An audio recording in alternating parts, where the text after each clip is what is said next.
और खबरें तफसील से। जम्मू कश्मीर में असेंबली इंतखाबात में हो रही ताखिर का मामला अब सुप्रीम कोर्ट पहुंच गया है। अदालत उज़्मा इस मामले पर समाअत के लिए तैयार हो गई है। इस मामले पर 11 जुलाई के बाद अदालत में समाअत होगी। दफा 370 की समाअत के बाद 5 जजों पर मुश्तमिल आईनी बेंच इस मामले की सुनवाई करेगी।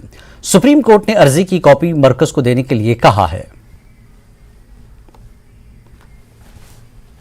जम्मू कश्मीर में विधानसभा चुनाव कराने को लेकर सुप्रीम कोर्ट में एक याचिका दाखिल की गई थी। हालांकि सुप्रीम कोर्ट उस याचिका पर सुनवाई के लिए तैयार हो गया है।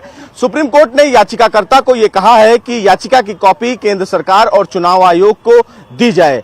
सुप्रीम कोर्ट ने यह भी कहा कि आर्टिकल 370 के मामले पर 11 जुलाई को सुनवाई होनी है, तो उस सुनवाई के बाद इस याचिका पर सुनवाई की जाएगी। सर, इस पूरे मामले को लेकर देखा जाए कि आपने जो याचिका दाखिल की गई उस याचिका पर सुनवाई से पहले काफी देर तक डिस्कशन चली, कैसे देखते हैं इस पूरे? देखिए, बिल्कुल ऐसा लगता है कि सुप्रीम कोर्ट ने भी काफी गंभीरता से इसको लिया, क्योंकि 3 जजों का बेंच था।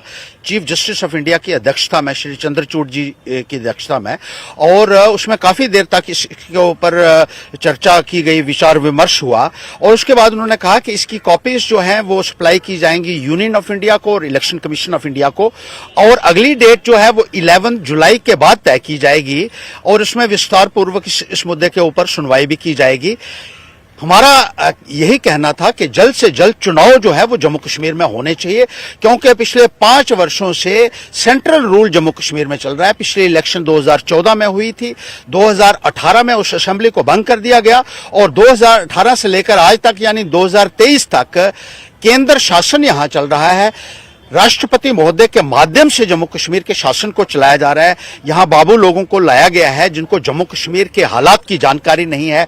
लोग सफर कर रहे हैं, बुनियादी मुद्दों से, बुनियादी सुविधाओं से वंचित हो चुके हैं। कोई सुनवाई यहां नहीं हो रही है, और लोगों का एक जमहूरी अधिकार है कि उनकी एक चुनी हुई सरकार हो, यही संविधान भी कहता है।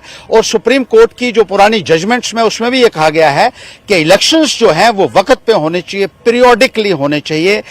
जो इंदिरा गांधी वर्सेस राज नारायण का केस था, उसमें सुप्रीम कोर्ट ने यह कहा था कि जो डेमोक्रेटिक प्रोसेस है वो संविधान के बेसिक स्ट्रक्चर का एक हिस्सा है, और अगर जमहूरियत जहां से लोगों को वंचित किया जाता है तो वो संविधान का उल्लंघन होगा।